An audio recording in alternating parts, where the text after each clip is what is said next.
Yes, you can make gluten-free pumpkin muffins that are light and fluffy and do not compromise on flavor or appearance.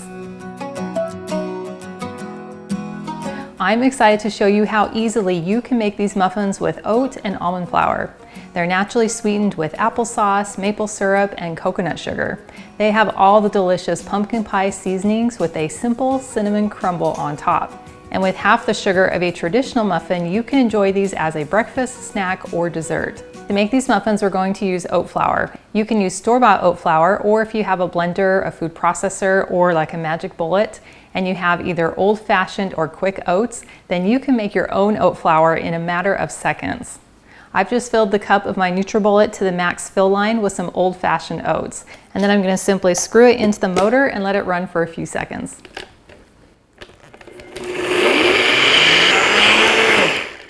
And now I have instant oat flour. To make our muffin batter, we're going to start with our wet ingredients, which includes 1 cup of pumpkin puree, which is different than pumpkin pie filling, half a cup of unsweetened applesauce, half a cup of maple syrup, 2 eggs, 1 tablespoon apple cider vinegar, 3 tablespoons oil, and 1 teaspoon of vanilla. Then I'll simply whisk these together until well combined.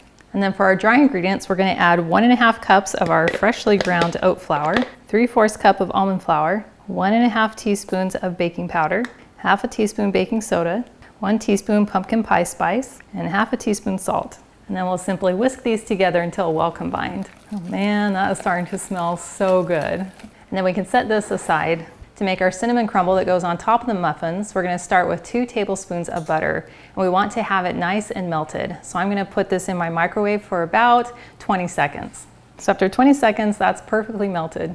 Now we're going to add 1/4 cup of our oat flour, 1/4 cup of coconut sugar, half a teaspoon of cinnamon, and 1/4 teaspoon salt. Now we'll simply mix these together with a fork. And it's going to make a really nice little crumble similar to like a graham cracker crust. And now we're ready to fill our muffin tray. So I'm just using some simple paper cupcake liners inside my tray. And then I'm going to use my 3rd cup batter scoop. So we'll just quickly go ahead and plop our batter right into each of our cups. This batter has a really nice fluffy texture. And as you're spooning it into your cups, you want it to kind of mound up in the center. And you can fill your cups almost to the top. That's just going to help it have a really beautiful dome shape. Once you've filled all your cups, you can go ahead with a spoon and just kind of help shape the batter so that they're nice and high in the center. You can also even out your batter a little bit if needed. And then you can take a spoon and dish out about a teaspoon of crumble and spread it on top of each of the muffins. Now, this works best with 2 hands so you can help spread the crumble all over the top of your muffin. Well, those look beautiful already, but they're going into a 350-degree oven for 26 to 28 minutes or until the sides start to turn a really light brown. Well, these baked in my oven for 27 minutes, and I always get so excited when it's time to take these muffins out because they do not disappoint. These look absolutely beautiful, and our crumb is just perfectly toasted on top.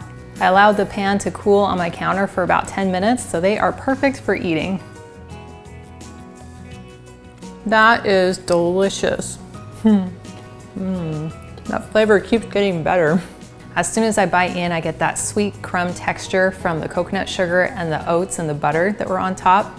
And then I bite into that fluffy and moist texture of the muffin. And it has that delicious earthy pumpkin flavor mixed with those pumpkin pie spices. Those are all the classic fall pumpkin flavors you want in a pumpkin muffin. And I love that it's made with clean, nutrient-dense ingredients that are going to leave me feeling great even after I eat it. Well, thank you so much for hanging out with me today to make these muffins. And I've included a link to the full recipe in the video description below. And it's on my website, gentletummy.com. And I also invite you to like and subscribe to my channel. And if you know someone else who would love this muffin recipe, please share this video with them. And I cannot wait to have you hang out with me again in my kitchen next time.